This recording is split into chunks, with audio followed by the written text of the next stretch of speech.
January 26, 1972. A DC-9 climbs over Czechoslovakia, cruising toward Copenhagen. On board, a 22-year-old flight attendant named Vesna Vulovic checks the cabin. Minutes later, at cruising altitude, the aircraft breaks apart in mid-air. Yugoslav officials would later say the plane was near 33,000 feet. Investigators never fully agreed on why it exploded. A bomb was suspected, hidden in the luggage hold, though no group was ever conclusively tied to it. In an instant, the fuselage splits into sections.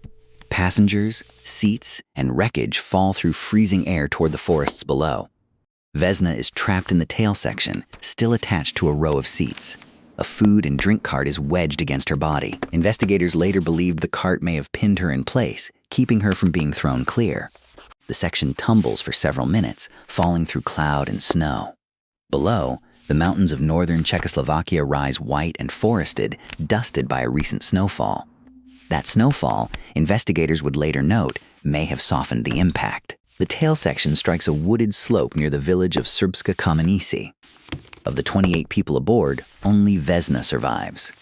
A local resident named Bruno Honke, a former army medic, hears the crash and reaches the wreckage first. He finds her alive, pinned in the twisted seats, and keeps her stable until rescue crews arrive. She is airlifted to a hospital in Prague. Doctors record a fractured skull, a broken pelvis, 2 crushed vertebrae, and both legs broken. She is placed in a medically induced coma. For 27 days, she does not wake. When she does, she cannot move her legs. Doctors tell her she may never walk again.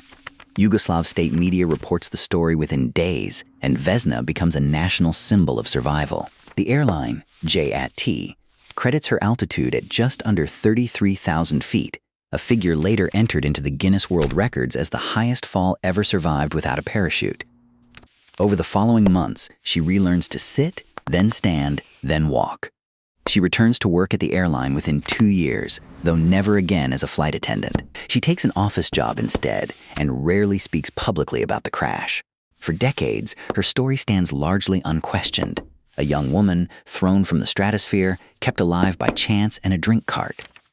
Then, in the 2000s, a group of aviation journalists began re-examining the case. German investigators reviewed the wreckage records and flight data more closely. They found inconsistencies between the reported altitude and the physics of the fall. Some proposed the plane was actually much lower when it broke apart, closer to 2,600 feet, not 33,000. If true, the fall she survived would have lasted seconds, not minutes, and the numbers behind her record would not hold up. Vesna, when asked, maintained she remembered nothing of the fall itself, only waking afterward in a hospital bed. Yugoslav investigators from 1972 stood by their original altitude figures. Czech officials who worked the crash site offered conflicting accounts over the years. The bombing theory itself was never solved either. No manifest ever confirmed who placed a bag on board, or whether one was placed at all. Croatian nationalist groups were named in early press reports, but no formal charges were ever filed. The wreckage was documented, photographed, and eventually dispersed. Case files were split between Prague, Belgrade, and later, unified German aviation archives. Vesna Vulovic continued living in Belgrade for over 4 decades after the crash. She became involved in Serbian opposition politics in the 1990s and gave occasional interviews about the crash, though she consistently downplayed her own fame. She died in 2016 at the age of 66. To this day, her name remains attached to the Guinness record for the highest survived fall without a parachute. But the flight data that number depends on has never been fully reconciled. The bomb was never found. The altitude was never confirmed.